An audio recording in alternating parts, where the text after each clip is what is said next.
Cool. And that is it for this week. Who do you think has won, Netflix or cinema? Cinema. It is cinema. Yeah. It is cinema.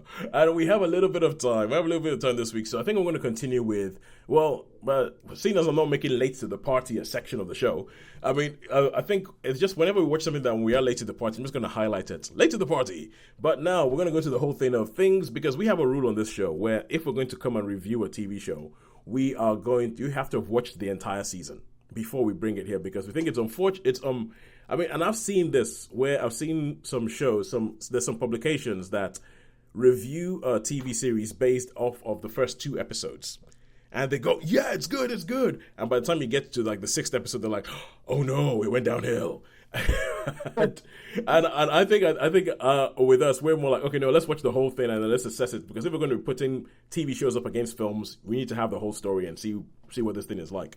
So, but every now and then, there might be shows that we're in the middle of watching that we may or may not get to the end of and might never get mentioned on this podcast.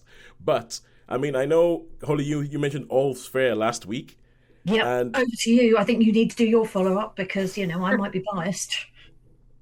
I tried watching the first episode of All's Fair. If nobody knows what this is the Kim Kardashian starring Ryan Murphy legal drama. And I know, I think after a while, I had to stop sending text because I felt like Sharon and Sean might get annoyed on our WhatsApp group because we kept talking about something that they hadn't watched. And I would highly recommend you don't. Something that I highly recommend you don't. Pushing myself through that. Yeah. No, honestly, I decided I was going to try and watch All's Fair just to see because it's been getting a kicking. Obviously, it's been renewed for a second season to see if there was anything that like if there was something to all the kicking it's been getting. And I honestly had to turn it off after 47 seconds. Literally, I paused it. I was like, what the? And I was like, how long did I? And I went and looked at the time. I was like, 47 seconds. And that is enough time. And I thought it was just me being like, oh, let me find my own like take on it. So I showed it to my wife, who tends to be a lot more generous about these things. And she stopped it after 59 seconds. and she was just kind of like, and her comment after watching 59 seconds of this show is, oh my God, the writing is so bad. And within the first minute, this show has like, imagine if you had a bunch of teenagers and you went to a drama class and you said, okay, cool, we're going to try and improvise something, write the first draft. That's what it is. The writing of this show is like that first draft. I mean, like young teenagers who are not very bright.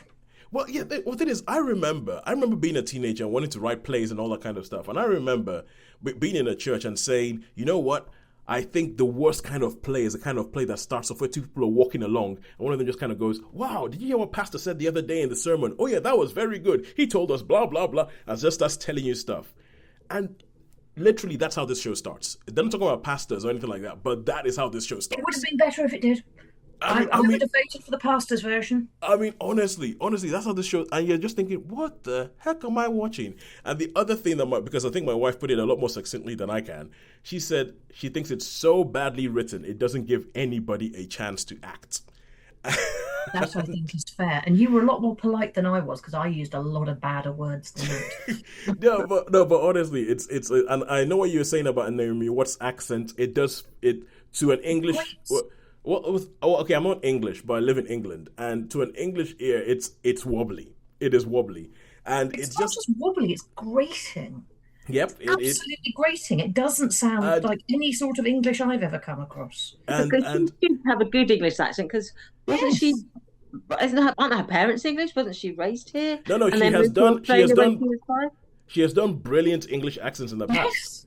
And so what I'm thinking that this show is actually engineered to within an inch of its life to be exactly what it is.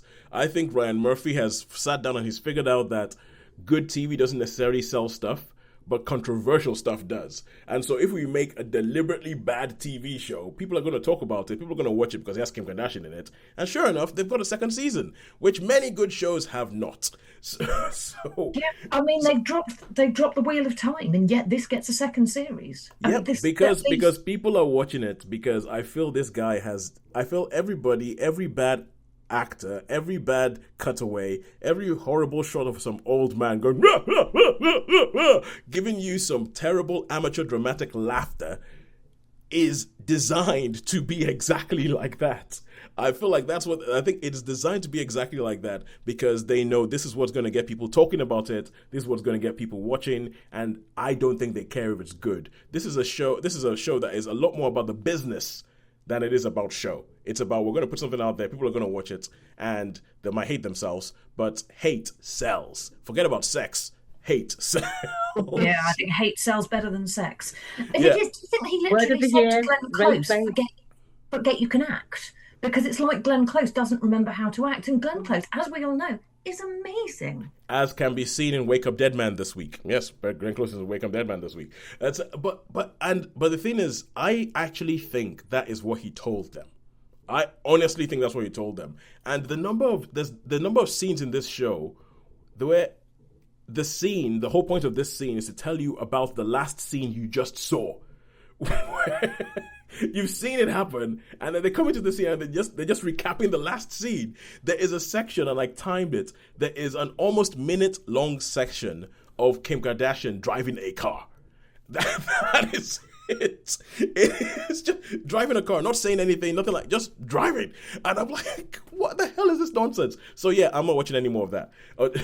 I will try because I'm a masochist. I'm not watching any more of that, but I think what's going to happen is at some point I'm going to forget how bad it was, and I'm going to be, it couldn't have been that bad, and I'll put it back on again. I'm pretty sure that's what's going to happen. I will remind you periodically as I try to watch more of it just how bad it is. You